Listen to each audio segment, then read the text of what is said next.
Olá, é muito bom estarmos nesse momento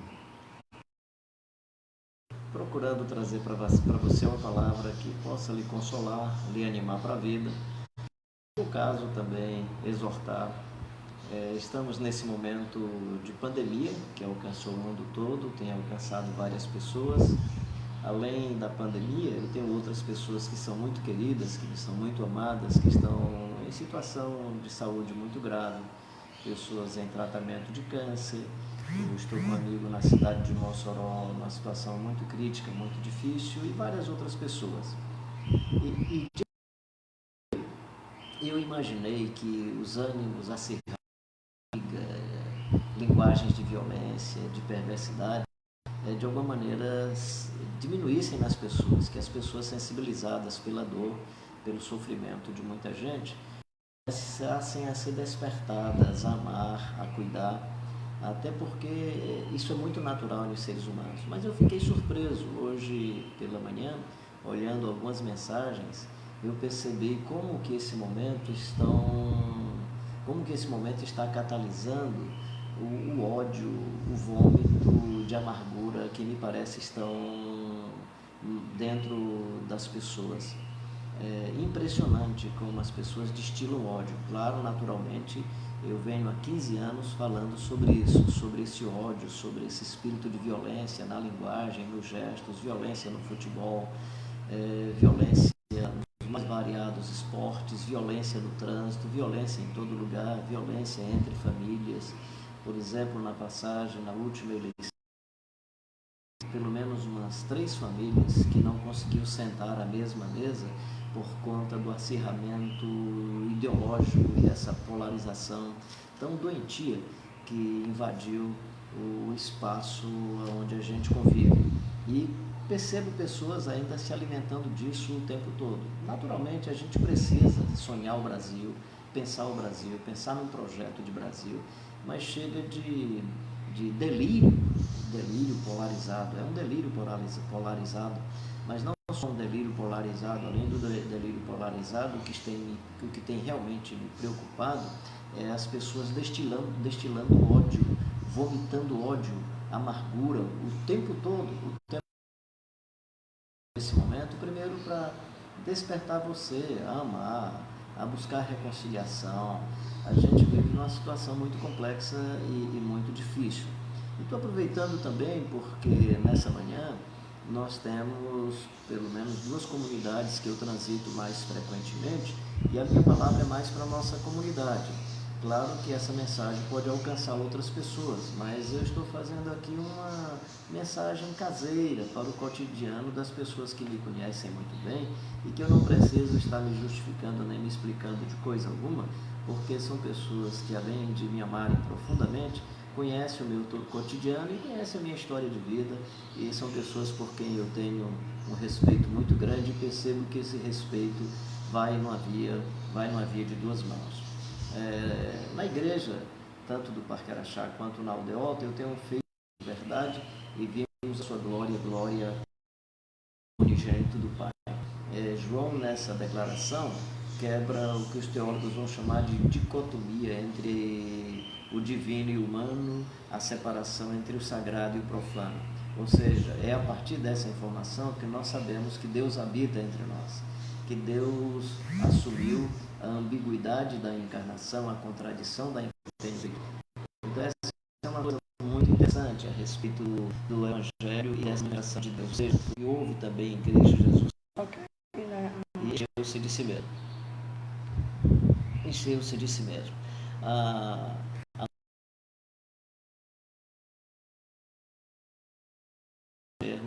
Nos enchermos de Deus. E Jesus vai falar isso um pouco mais adiante, também no Evangelho de João. Ele diz que vai para o Pai e vai enviar o Consolador, que estará para sempre conosco. Ele habitará em vós. Então, essa separação do divino e humano, que em Jesus se manifesta plenamente, pode acontecer também comigo e com você. Com isso, eu estou também dando uma outra informação. É que o templo é um local de encontro, o templo é o lugar onde nós chegamos juntos, edificamos uns aos outros, exortamos uns aos outros, desde a minha mais tenra infância, e quando eu falo aqui da minha infância, eu estou falando de um tempo que faz pouco tempo que eu era criança. E desde a minha mais tenra infância eu tenho esse hábito de ir ao templo, mas tenho aprendido ao longo dos anos que o tempo, por mais precisamos, estamos sozinhos em casa, usei ao templo do Espírito Santo, em circunstâncias normais, mas também foi ao vezes ao templo. Nas 2 vezes gera maior confusão, e na terceira que ele foi ao templo, foi crucificado. Lucas é mais condescendente com o templo, e o templo tem vários referenciais interessantes. Então eu estou apenas dizendo para você e quero enfatizar, por mais que você tenha esse hábito contínuo de ir ao templo e do Espírito Santo, e você precisa viver de diálogo. Na verdade, Jesus está muito mais fazendo uma terapia de consolação e de ânimo, porque Jesus vai naquela desse mundo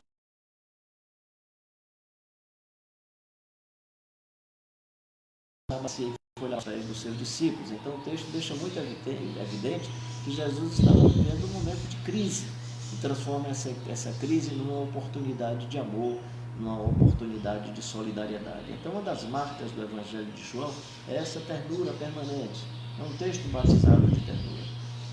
Num ambiente de tensão, onde as pessoas estão vomitando ódio, onde as pessoas estão destilando ira, amargura, eu quero lhe desafiar a cultivar a paz que está dentro de você, a cultivar a ternura que está dentro de você, e claro, sem perder a tenacidade, sem perder a firmeza, sem denunciar as injustiças, sem denunciar as leviandades, sem deixar de denunciar as maldades desumanas que estão presentes no nosso contexto. Eu sou uma pessoa que luta por justiça.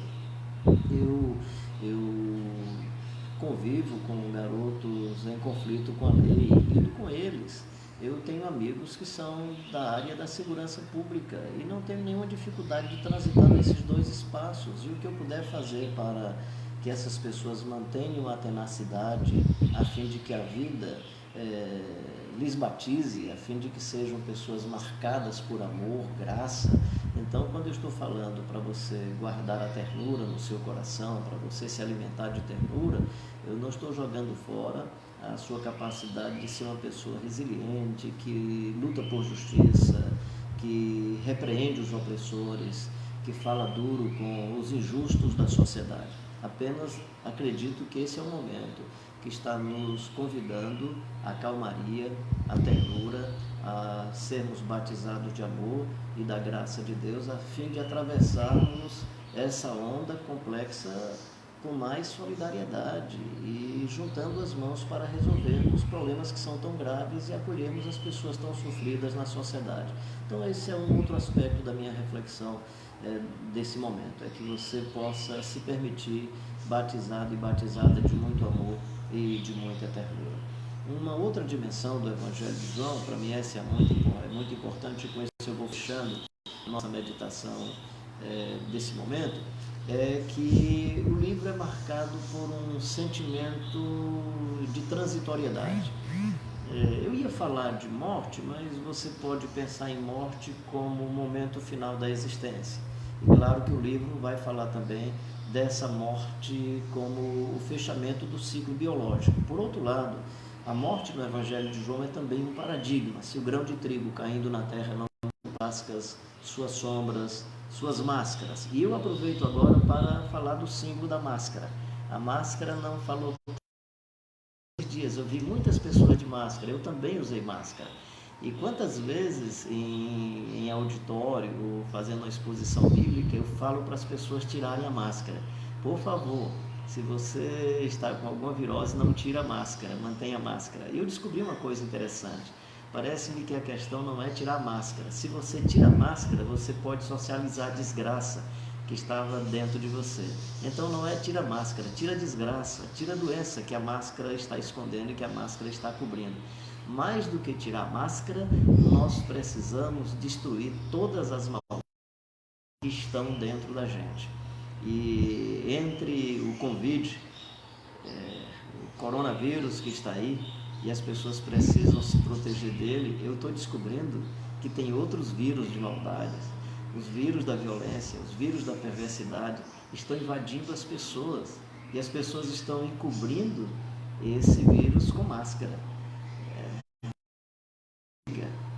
Põe a máscara. É melhor ficar com a máscara e não destilar isso pra gente, não jogar isso pra gente. A outra opção é arranja um antídoto, arranja algum tipo de cura para essa desgraça que está aí dentro de você. Eu uma vez estava estudando